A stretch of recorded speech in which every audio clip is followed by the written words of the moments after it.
E o resultado foi o seguinte: uma inflação de 22% em junho. Dia finalmente mais calmo no mercado financeiro. A expectativa de inflação pela primeira vez essa semana não... 0,5% de inflação. O feijão aumentou 2.000%. A elevação dos preços está sendo causada apenas... Chega a 76,4%. Olha o cruzamento para Romário! Em que ano você foi expulso? 74, na época do Geisel. E foi pra onde? Nova York, encontrei com João Lennon. Carnaval 89, aqui do camarote do Faustão. Hoje não, meu amor, que eu tô com muita dor de cabeça. Isso é culpa dessa inflação descontrolada que não deixa o trabalhador dormir sossegado. Naquele ano, o problema do Brasil era a hiperinflação. Ela desvalorizava a moeda e diminuía o poder de compra do brasileiro. Há 2 meses, o pacote de 1 quilo de feijão preto estava custando 156 cruzados. Hoje, esse mesmo pacote de feijão está custando 312 cruzados. Os salários eram semanais e as pessoas corriam para o mercado assim que fossem pagas, pois se comprassem pela manhã, poderiam levar mais mercadorias do que se comprassem à noite. Era um caos econômico e a população achava que escolher um presidente novo ia resolver o problema. Ergue o braço! Final! Criação de uma nova moeda, cruzado. Congelamento total de preços, tarifas e serviços.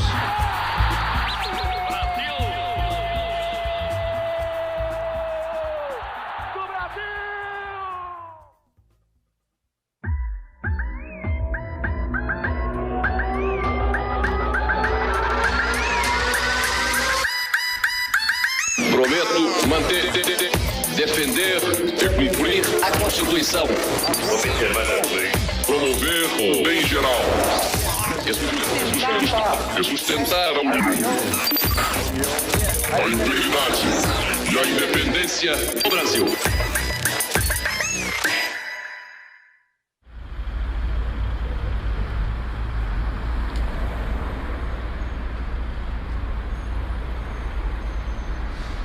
Após o regime militar, 22 candidatos queriam assumir a presidência da República.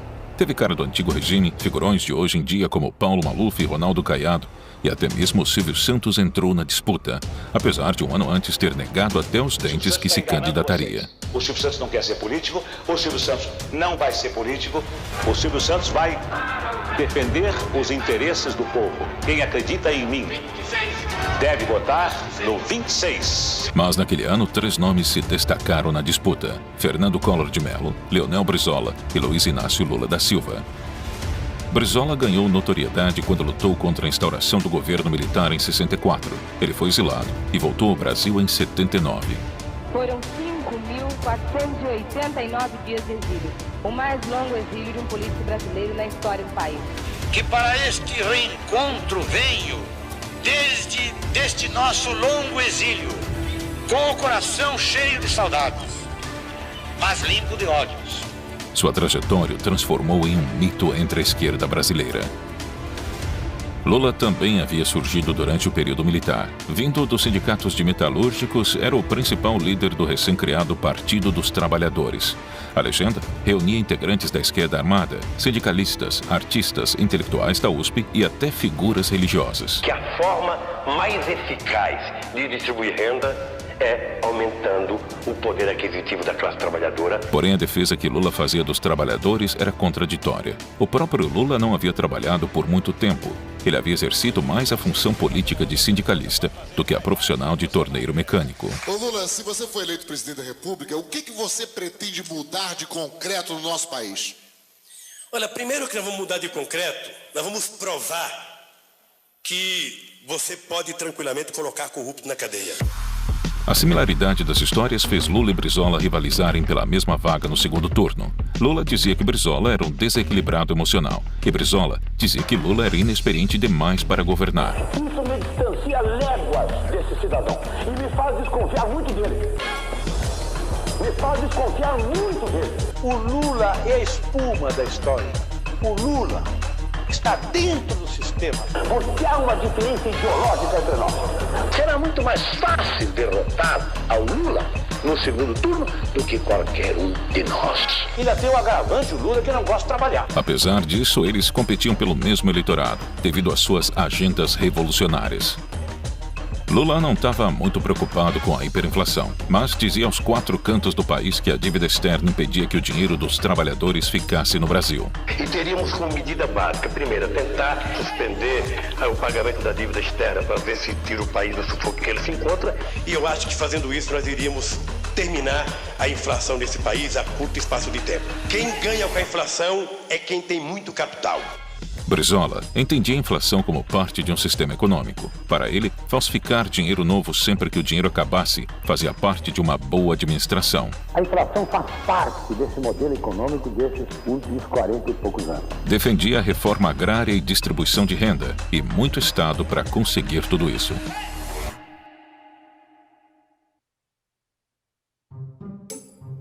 Com o início do meu governo, este país vai começar a mudar.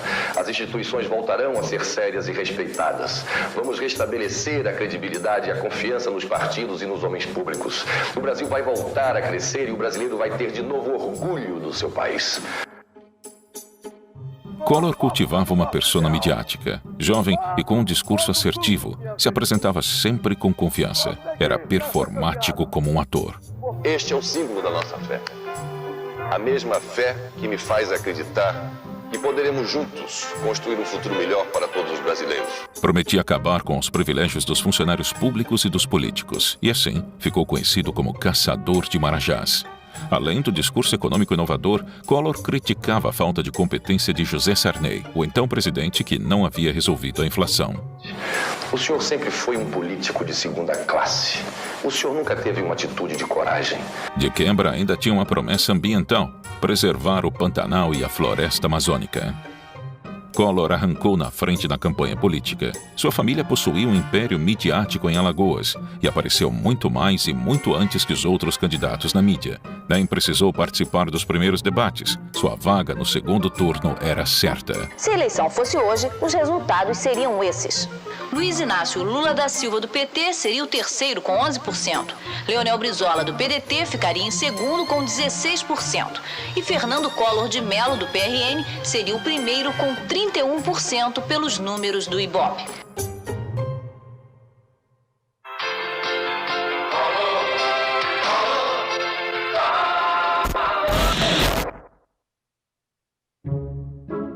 Que eu vim aqui para debater com pessoas que querem ser candidatos a presidente da República e, portanto, são obrigados a ter estabilidade emocional.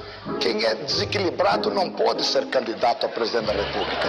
Então, o que eu peço, eu faço um apelo.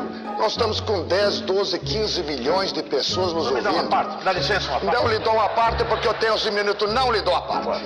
Não lhe dou a parte. Não pode dar a parte. Não lhe dou a parte porque é angústia mental, não lhe dou a parte. Não lhe dou a parte. Nunca houve um primeiro turno tão turbulento. Mais de 20 candidatos, diversidade de propostas, participação da mídia, ascensões e quedas constantes nas intenções de voto. A dinâmica da corrida eleitoral foi única e inédita. Os debates eram livres e com poucas regras. Porque eu ganho meu dinheiro realmente gerando riqueza. Terminou o seu prazo. Eu sou filhote da ditadura. Não, senhor. Aqui se não lhe dou a parte. O senhor tenha respeito. Eu acho importante o telespectador saber por que o Maluf é competente. Ele é competente porque compete muito bem. Terminando meu prazo, eu quero complementar. Não, terminou mesmo, Caiado. Espera um pouquinho só. Silvio Santos vai estar comigo trabalhando. Eu trabalhando comigo na demagogia. Puxando o saco de seu Silvio Santos aqui na televisão. Doutor Brizola, venho te interromper. Com licença. Fazendo restrições que reivindicam terra. O senhor me dá licença? O seu minuto de réplica. Passou 15 anos no estrangeiro, não aprendeu nada. E o pior é que não esqueceu nada. O pior é que não esqueceu nada. Isso que é o pior. Intervalo, por favor. Intervalo.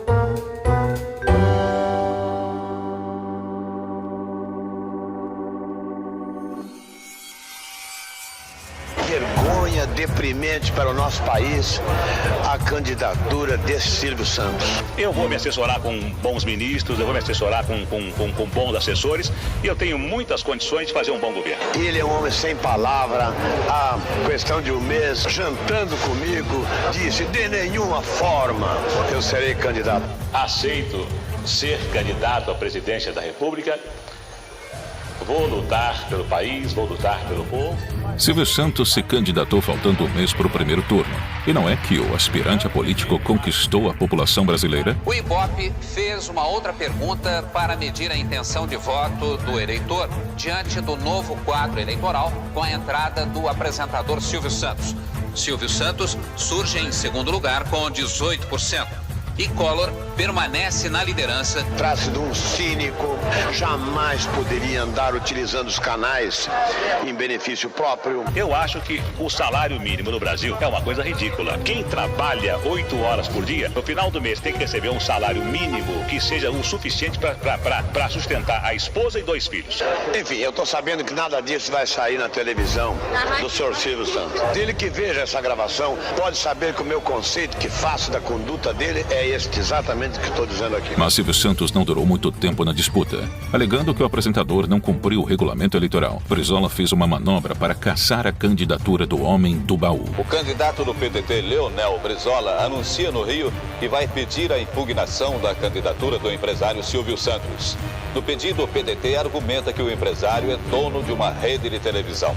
Ele está exercendo a direção daquele império, daquele complexo, e a lei é clara.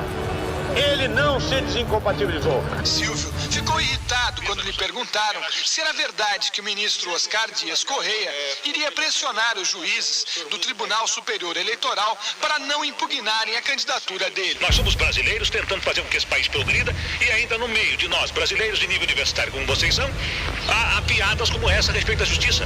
Aqui no bairro do Morumbi, na frente da casa do empresário Silvio Santos, aumentou a tensão nos últimos 10 minutos quando se ficou sabendo que o quarto juiz do Tribunal Superior Eleitoral também votou, como os 3 anteriores, pela impugnação da candidatura. Menos um candidato na roda foi um alívio para seus adversários.